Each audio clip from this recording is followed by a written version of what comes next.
Hi, this is your Duchess of Bugao and welcome back to my YouTube channel. Currently, I am in Kyo and I will try to answer some questions from Roseblin, Unayan, Ate Paula, Celine Jane Marie Baxine, and more. So, let's vault in!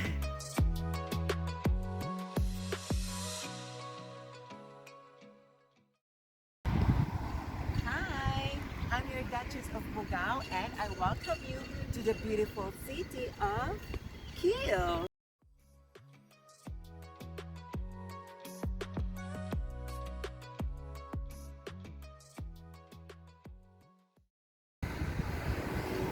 So for today's episode, I will be answering the rest of your questions. Like for example, yung tanong ni Ali Isa was not able to answer it. At yung last question ni Jalai. So for Jalai's question, ang question niya is, what is my greatest achievement and my failure? I think I do not consider myself as a successful person because I cannot measure it by money or whatever. But I think my greatest achievement so far is that I was able to pull through after such a horrific year from 2000 until 2004, knowing that I was able to, you know, pull through.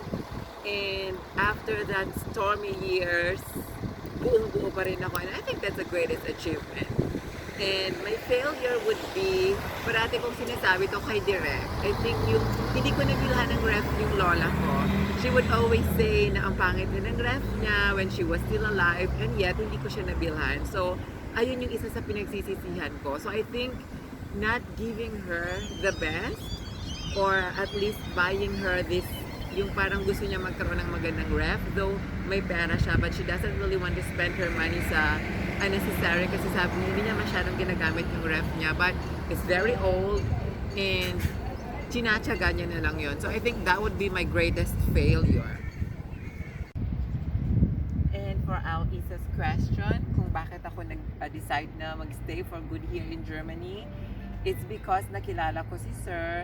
And before naman ako talagang nag-decide na pumunta dito, tiningnan ko muna yung sitwasyon, if I can work here, because, you know, Flensburg is a very strange city to me, never heard. And even asked my aunt kung alam nila yung Flensburg, and sabi nila hindi. So I visited Flensburg first, and sabi ko, okay, I can work here, and probably I can stay here, and it's because of Sir as well. So now I've been staying in Flensburg since 2016. So 5 years already, and it's a very quiet city. Maganda naman siya. It's beautiful. May naman. It's maganda siya, tahimik, and yeah, you can really work, and tahimik ang buhay. So I think that's the number one reason why I decided to stay in Flensburg. It's because of Sir. The city is very nice, friendly ang tao, but yung negative niya lang is the weather. And look at that. Super duper mahangin. So ayan. That's the reason why I am in Flensburg. But now I'm in Kiel. Ciao, Duchess. I have 3 questions for you. First, amongst all the country that you've been, which one do you like the most? And second, remember my Paris story where I took the train without a ticket? Have you done something strange or crazy while on holiday? And the last question that I have would be, what do you like most about living in Germany? Ciao! Okay, so next question is from Rosalind B. Unayan. She's staying in Italy. Hi, Rosalind, and to your cute little angels. Si Mateo, and I forgot the name of the little girl, but regards to your family in Italy. Her question is, sa lahat daw na napuntahan ko na bansa, ano ang pinaka-favorite ko? Well, in terms of yung aura, I really love Paris. I love France kasi sobrang elegant ng country. Yung feeling mo lang na nasa France ka, you can really feel na social ka. because of, yung diverse na culture, the fashion, Champs-Élysées. It's just really, I don't know, parang ang arte mo if you're in France kasi people are all stylish and the weather is really nice, especially during spring and summer. Kaya I would say it's France, in Paris, and then the second one would be in Strasbourg, and of course Germany, that would be in Berlin and Hamburg. I also love the Netherlands. So super nice ng mga European countries, and I hope that you can visit it as well. Yeah. Ow. So, the second question from Rose Bleen is, I took the train without a ticket. Have you done something strange or crazy while on holiday? so ang next question ni Rose Bean, I'm still checking kung ano yung tanong niya, is kung have I done something crazy daw while on holiday? Well, it's not really that crazy. Kasi yung nangyari sa kanya, I told her about people in Paris or in Europe na hindi mo kailangang mag-purchase ng ticket. Well, if you really don't know, because it was her first time to visit Europe and I cannot come and pick her up in Paris. Sabi ko sa kanya, if you cannot find a ticket booth, just get inside the train, hop on, and never mind if you have a ticket or not, and then you can just pretend or ask the police or the checker that you're a tourist and you cannot find the ticket booth. So, yun ang craziest thing na ginawa niya, that sumakay siya sa tren na walang ticket because it was my idea that lahat na tao nakakapasok dito sa train station without a ticket. Pero sabi ko, if you can't really find the ticket booth, then you can just pretend as a tourist na hindi mo talaga alam, which is naman true because in Paris, they don't speak English and all of the signage are in French. So it's kind of difficult. So, sa question niya, have I done something strange? Hindi naman siya so strange, but when I was it was in Den Haag, The Hague in English, I got lost kasi I was waiting for the royal family ng Netherlands, or I think, yeah, the royal family and the parliament as well. And then, si sir sabi niya aalis siya. So I forgot na binigay ko sa kanya yung mga gamit ko, yung bag, wallet, and the cell phone, which is very necessary pag naka-holiday ka. Unfortunately, natagalan si sir nyo, and I thought he roam around. So after na atagal niyang bumalik, I decided to look for him. And then, wala na ako. So I was in the middle of nowhere without a money, without a phone, and yeah, just all by myself, I should say. And then after nun, of course, lakad ako ng lakad and I got thirsty. So I went to a store. I think it's a very expensive store. And naglakas loob akong magtanong and ask him, nasabi ko, I'm sorry, I'm a tourist, I got lost and I don't have any money because your sir is somewhere. And I asked if I can have some water. And very, very mabait naman yung manager ng store. I think kumpara sa hotel, it's a 5-star store. And binigyan niya ako ng water. And then after naman nun, syempre maliliit lang yung baso nila because of course mga arte, it's all petite. So, nung binigyan niya ako ng water, of course, very thirsty pa rin ako. Hindi na ako nahiya. I said, can I have another water, please? So, binigyan niya pa ako ng water. Then after that, uhaw na uhaw pa rin ako. Sabi ko, yeah, I need another one, please. So, ayun. Yun yung, I think I can consider that as a strange. And after the incident, of course, wala pa rin akong ticket. There's a tram in Den Haag na it's a tourist tram, and early that morning bumili kami ng ticket doon sa driver ng yon. And then I asked him if he can still remember me. Sabi niya yes. So I told him na no, my ticket, I got lost, my ticket is with sir, would you let me in? Sabi niya, oh yeah, hop on. Sabi niya, this is my last ride. And sabi niya, sumakay ka na kasi mag-change na ata ng driver after that. So, I consider it as a very strange, like a little bit of strange, pero di ba nilakasan ko na lang yung loob ko para makabalik ako sa hotel because I know yung tram na yon ay titigil sa my hotel namin. So I think that's, for me, is the strangest thing that I've ever done while on holiday. Ang ingay. So the last question from Rose Blin is, what do I like most about living in Germany? The mga lalaki. Charing. I think it's the equality of everyone. Because in Germany, lahat po kami dito equal. But sometimes it's kind of disadvantage because even if you're working that hard, para-parehas yung sweldo namin, but that's okay. And hi, may dumaan. And I think yung culture as well, the rich culture of the Germans, and knowing that all of the British royal family, charing, yung British royal family is also German, the rich history of the Germans, I like it. And sometimes the weather, and yung pagiging ano nila, I think yung pagiging straight to the point nila, that sometimes is very nice. Saving the environment or protecting the environment, I like that.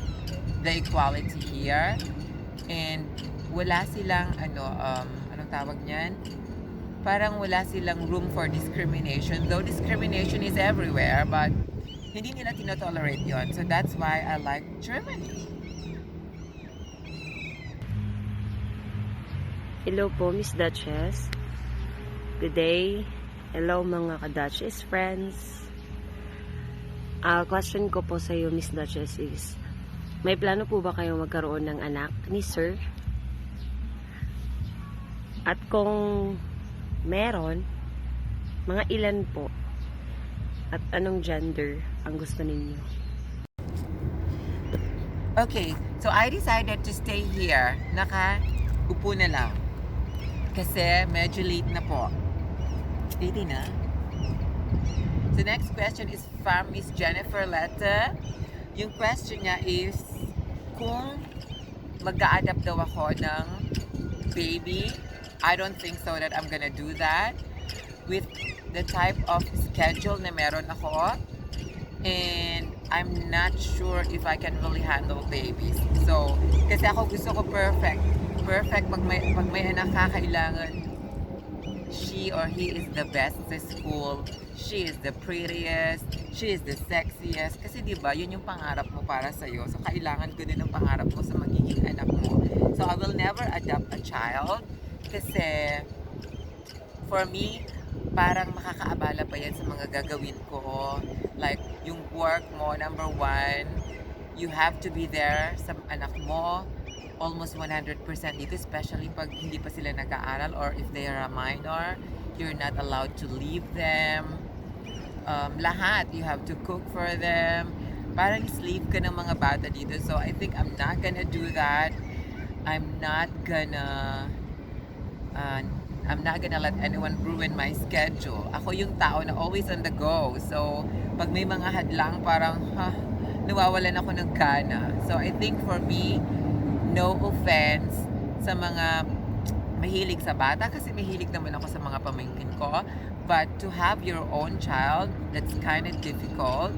Iba na rin na yon, ibang situation na rin yon. So, the answer would be no. I'm not gonna adapt. I'm not gonna have kung ano man I'm not in any way will try to adopt a child. So that would be my answer. Ito po yung pangatlo kong tanong. Sorry po, ang dami kong tanong. Gusto ko talaga matanong yung gusto kong maasagot ang mga tanong sa isip ko. Okay. Sa inyo po, ito ay patungkol sa pagiging makadiyos natin. Para sa inyo po, ano yung pinaka karumal-dumal na maaaring gawin ng isang tao sa harapan ng Diyos? At ano yung pinaka-the best na maaaring gawin ng tao sa harapan ng Diyos? God bless! Magandang umaga. May tanong ulit ako sa iyo. Siguro this is in general. O diba, hanggang ngayon, meron pa rin mga nagdi-discriminate sa LGBT. At meron pa rin yung gender inequality. Kasi hindi naman talaga natin mabibigay sa lahat. Pero, ano kaya ang mga maaaring mapanghikayat ng mga salita na maaaring yung ibahagi sa amin sa mga kababayan natin o mga sa tao, sa lahat ng tao sa mundo, kung paano nila matatanggap ang gender niyo po. Thank you. God bless you. Magandang araw po, Dutchessofbugao. Pasensya na po kayo, medyo na-late po ako sa pag-respond sa ating GC. Galing po kasi ako sa therapy sa araw na ito. Ngayon, ang tanong ko po ay, kayo po ba ay ikinasal na sa Germany? O kung may balak po ba kayo ngayong taon, sa mga susunod na taon, na maikasal sa Germany o sa Pilipinas? Salamat po. God bless you. So yung question ni Ate Paula, if about gender inequality, kung ano daw ang masasabi ko sa mga kababayan natin na hindi nakakatanggap sa LGBTQ+, I think kailangan lang natin na isipin that we're not above anyone else. I think we should always think na pantay-pantay tayo. If you think na lamang ka sa isang tao, then that's the time na I think gumagawa ka or nagsasalita ka ng bagay-bagay na hindi tama. So, I think kailangan lang natin mag-isip na we are all the same. Meron tayong anong tawag yan? Isipin lang natin na pantay-pantay tayo. We all have emotions. We all have the needs to be loved, to be accepted, and so on. So, I think if you put yourself above everyone else and you think you're superior, then I think dyan nangyayari yung discrimination. But if you just try to be humble and wag mong isipin na nakakalamang ka sa kapwa mo, then I think there will be no discrimination. I think naman even it's not just about LGBTQ+, I think it's everywhere, from your skin color, from maganda, from maputi. Di ba sa atin, pag magbabae, hindi nakakapkapan. That's a discrimination. Pag maganda, ipapaupo. Yung pangit, hindi papaupuin. So, I think if we treat everyone with justice, then I think walang discrimination. And as I mentioned before, there is a discrimination kasi feeling natin we are superior to this person, or you think na mas mababang uri siya. But if you really think that we are equal, then I think there will be no discrimination. Pero with LGBT, I think nasa ano yan I think nasa family yan, how they will teach their kids. I think it should start from the family, sa school, and I think yung pagsisigaw sa mga bakla, sa mga tumboy when they're walking should not be tolerated. Before yan yung case, you're just walking and somebody will shout out you, kasabihan ka lang ng bakla. So what the hell was that for? Yung parang ganun, inaano ka ba nila? So I think yung feeling ng superiority ng isang tao to someone else because bakla siya or tomboy siya or may iba siyang preference is the reason why there is a discrimination. So if you think you're above someone else, then there will be discrimination. So wag nyo lang isipin na lamang ka. It's not because educated ka, you can just step on someone else. And, I think the best way really not to have a discrimination is to accept the fact na pantay-pantay tayo. And we all have the desire to be accepted and to be loved. So, that would be my answer. Though it's a very sensitive topic. I don't know if nasatisfy ko yung sagot, yung tanong or sagot sa tanong mo. But I hope may general message lang is that wag mong isipin na lamang ka sa kapwa mo. Be humble regardless kung ano ang status na narating mo. You just have to think that lahat tayo pantay-pantay, may karapatan, and you do not cross the boundary ng isang tao. If just think about justice. So you do not cross the boundary ng ibang tao. If you think this one should not be done to you, then don't do it. Diba? If you want na ma-accept ka, then you should accept someone, the other person as well. So do not cross someone else's boundaries or boundary. Love one another. Be humble. Then there will be no discrimination. Oh. So next question ni Ate Paula is about religion. Well, religion is such a very sensitive topic. Ang sabi niya, ano daw ang the best naman na magagawa ng isang tao when it comes to God, or the worst thing na pwede niyang gawin sa religion? I think yung best effect ng religion sa tao is that religion binds us. If we have a common faith, then nagsasama-sama tayong lahat for a common cause. Paula, about religion, which is, I think, is a very sensitive topic. Ang tanong niya is kung ano daw, parang ano yung advantage ng religion, kung ano magagawa ng isang tao na mabuti ng isang tao sa harap ng Diyos.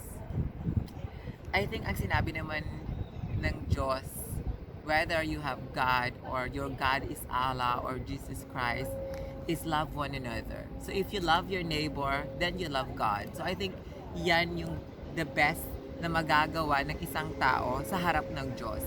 If you love your neighbor and may justice ka na binibigay you give justice to your neighbor, then I think that's the best thing na magagawa mo sa harap ng Diyos. Kung ano naman daw ang pinakamasama na pwedeng gawin ng tao sa harap ng Diyos, ay ang sobra-sobrang fanatic sa isang religion. I think people noon pa man, even before the invention of electricity, nagpapatayan na just because of faith. From Protestant to Catholics to other religion, that is the worst thing na nangyari. Nag-aral ako sa Catholic school, and I was kind of disappointed when I read some stuff regarding about religion, the persecution of Christians, the persecutions of non-Catholics, the crusades, and so on. And that is very, very catastrophic. So I think for me, fighting for you think this is the right religion is for me a bad thing. If may respeto kayo sa Diyos and to your religion, just let it be. Let your actions speak louder than your faith. So if you're a Catholic, then be a Catholic. Show it to the world that Catholics are all good people. Catholics are good people. If you're this religion, then show it to the world. You don't have to influence me with your faith, kasi acceptance, tolerance should be or should reign in this world. Hindi natin kailangan na sabihin this is the best religion in the world, because we have seen that in history na yung insist mo ng faith to one country or to all countries will lead to massacre. And it happened sa crusade, it happened sa Philippines when the Spaniards came, tried to conquer us and Christianize the country. It happened almost everywhere. So I think yan ang pinakamalungkot na mangyayari if we will insist kung ano ang religion natin at i-influence natin ang iba. For me, we just have to accept kung anong religion ng isang tao, and there's only one God. Siguro may iba-iba lang tayong pangalan na tinatawag sa Kanya. So I hope I answered your question. Yung question naman ni Ate Paula, if married na ako, I think you have to wait. I will vlog it. I will answer your question sa ibang vlog ko. May suspense ng konti. I will share you this story sa next vlog ko na when I have more time. Hi, Miss Dutchessofbugao. Ano or sino ang dahilan kung bakit nandyan ka sa Germany ngayon? Hi, Miss Dutchessofbugao. Si BNT Jessica nga ba yung pinakapaborito mong miyembro ng Bakla ng Taon? At kung hindi, sino sa lahat ng Bakla ng Taon ang pinakapaborito mo? Hello, Miss Dutchessofbugao. Ito yung tanong ko. Ano ang pinakamahirap na desisyon ang nagawa mo habang nandyan ka sa Germany?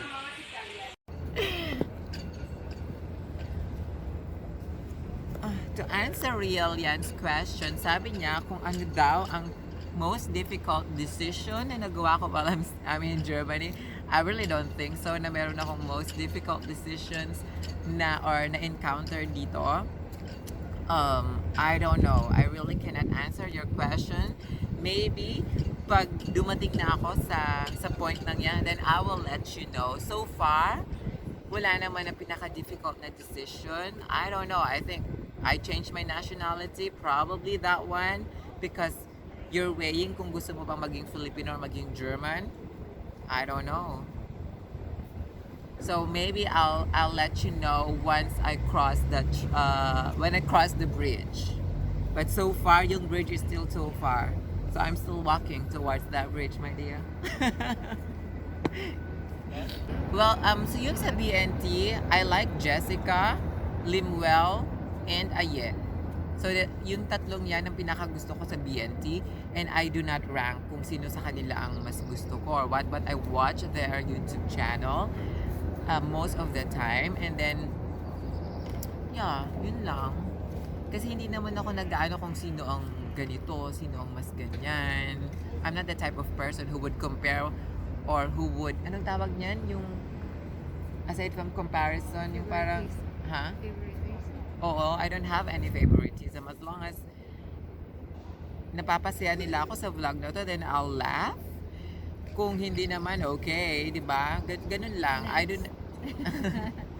do not, yung parang, I do not judge or I do not compare. Ang daming lalaki. So, ang tanong niya kung ano ang reason kung bakit ako nandito sa Germany. I think number one reason is because I decided to stay here. Kasi of course, hindi naman natin mapagkakaila na nakilala ko si Sir and he's staying here. And ang decision namin if we want na mag-work outing relationship namin is that one of us should sacrifice. Kung hindi ako ang pumunta ng Germany, he should start looking ng trabaho sa Asia. But still, I will not be staying in the Philippines. It's probably I'll be staying in Thailand or in Singapore. Yun lang naman ang choice namin. It's either siya ang lumipat ng Singapore or Thailand. Nakakairita. Hindi mo complete. Ayan. So, ang sagot ko sa tanong na kung ano or sino ang dahilan kung bakit ako nasa Germany is, ang unang dahilan is ginusto ko na pumunta sa Germany. Kasi ang usapan namin ni Sir, isa sa amin ang dapat willing na mag-sacrifice. And since mas stable yung job niya here sa Germany, so I decided to quit my job and move here in Germany.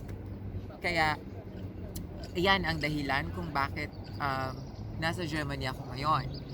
And ang usapan din namin is that a long distance relationship will not work. So kailangan talaga isa ang magsakripisyo. So we talk about it.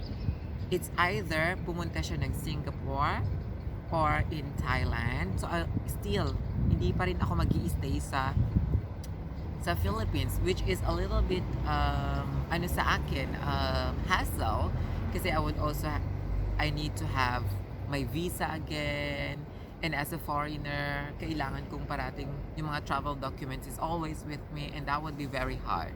So at least here in Germany, if I'm here in Germany, parang mas less yung mga ganyan, mas less stress, and of course si Sir, yung trabaho niya is mas dito stable. So we have to choose.